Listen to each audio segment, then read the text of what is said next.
And of course, we're celebrating now the 10th anniversary of the victory in Venezuela and the 50th anniversary of the victory in Cuba.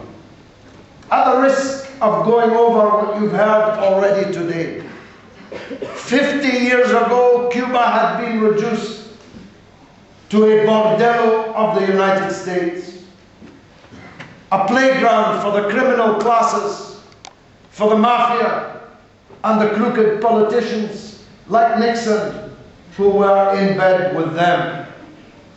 Cuba was a place where black people were banished from the parks, from the drinking fountains, from the public conveniences, from the hotels, unless they were being brought in through the back door for exploitation purposes.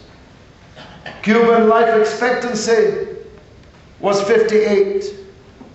Cuban levels of literacy were on the floor. Cuban health standards were on a par with the poorest countries in Latin America, which were amongst the poorest in the world. 50 years later, life expectancy in Cuba is longer than it is in the United States of America.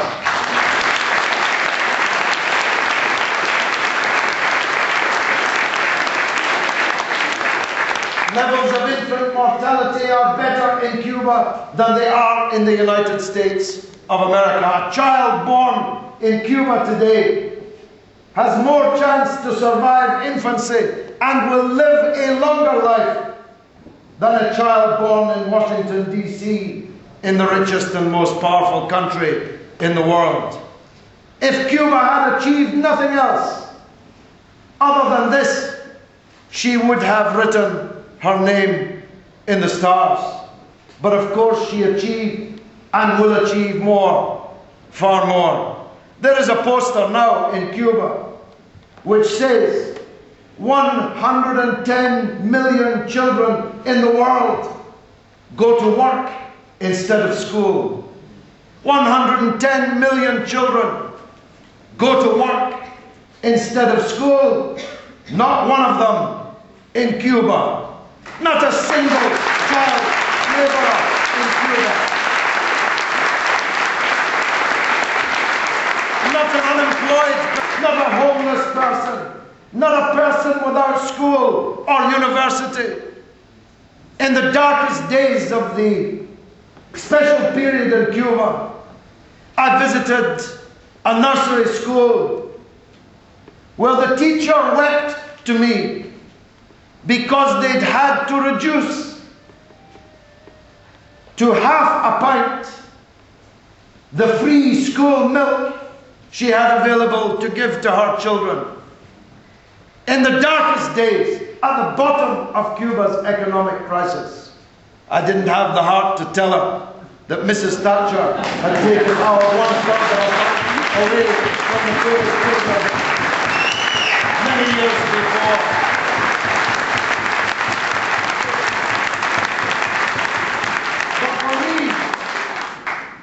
The greatest and most luminous achievement of the Cuban Revolution has been its preparedness and willingness not just to send its helicopters to defend liberty in Nicaragua, but to leave the bones and the blood of its soldiers on the battlefields of the fight for freedom and liberty in Africa and elsewhere.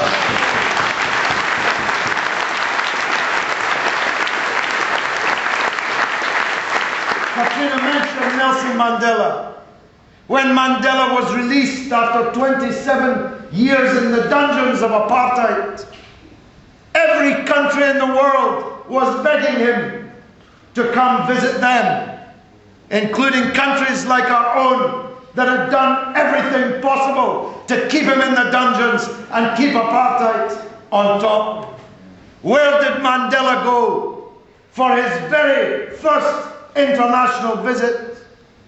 He went to Havana, Cuba, and stood with Fidel Castro and thanked the Cuban people for the decisive participate in the defeat of apartheid. I have visited the cemetery of all the Cuban soldiers whose bones were returned to their homeland. Row after row of soldiers whose inscription is that they fell whilst performing their internationalist duty.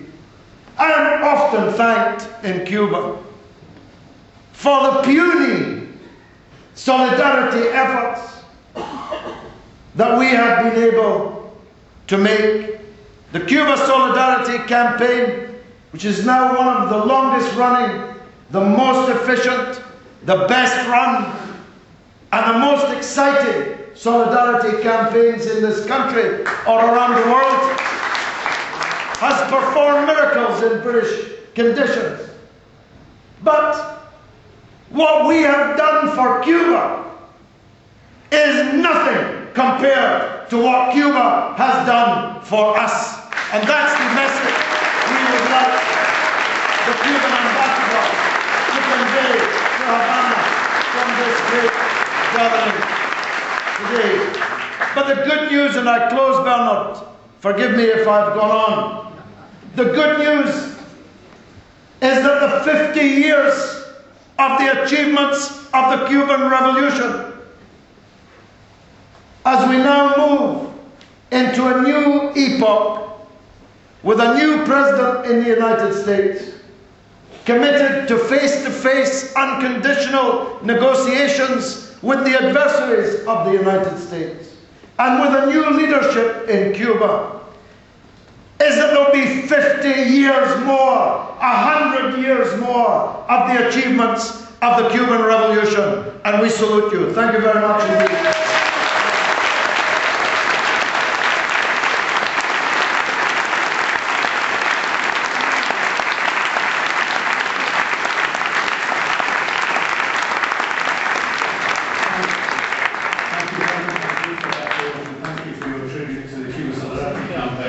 Which I appreciate, and on the back of that I make no apology for saying to you, if you're not a member of the Cuba Solidarity Campaign, join us.